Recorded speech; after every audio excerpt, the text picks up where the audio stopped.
Republic of El Salvador दुनिया के नक्शे में एक छोटा सा देश जिसे पहचानना थोड़ा मुश्किल है। आज के वीडियो में देश के बारे में एक ऐसी जानकारी देंगे जो आपके लिए नई जानकारी हो सकती है या शायद अपने देश का नाम भी पहली बार सुना होगा। इतिहास में मध्य अमेरिका एक ऐसा लोकेशन था जहां पर यूरोपियन देशों का कब्जा था, इसलिए स्पेनिश भाषा लैटिन अमेरिकन और कैरिबियन देशों में बोली जाती है। यहाँ पर 20 देश मौजूद है, लेकिन इनमें से अल सल्वाडोर एक ऐसा देश है जिसकी बॉर्डर कैरिबियन सागर से नहीं जुड़ी।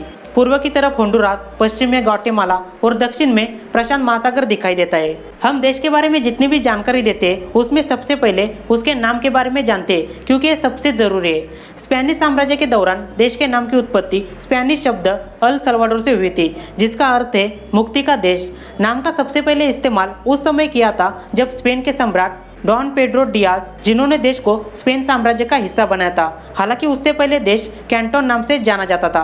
15 सितंबर 1821 को अल सल्वाडोर स्पेन से आज़ाद हो गया, लेकिन नाम में कोई बदलाव नहीं किया। देश की आज़ादी की लड़ाई मतलब वार ऑफ इंडिपेंडेंस 5 नवंबर 1811 में शुरू हुआ था।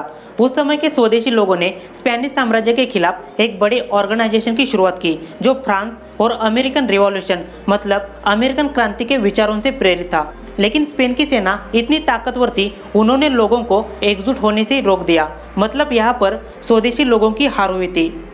अगले 10 सालों तक छोटे बड़े युद्ध होते रहे, लेकिन असली कहानी तब शुरू हुई जब देश का एक बड़ा समूह 1821 में स्पेन के खिलाफ खड़ा रहा और यहाँ पर 15 सितंबर 1821 को देश आज़ाद हुआ। एक समय ऐसा भी था जब देश अमेरिका के साथ युद्ध करने के लिए तैयार हुआ था, लेकिन अमेरिका ने अल सल्वाडोर के दुश्मन देशों के साथ युद्ध लड़ने के लिए देश का समर्थन किया, जिसकी वजह से दोनों देशों में दोस्ती हो गई।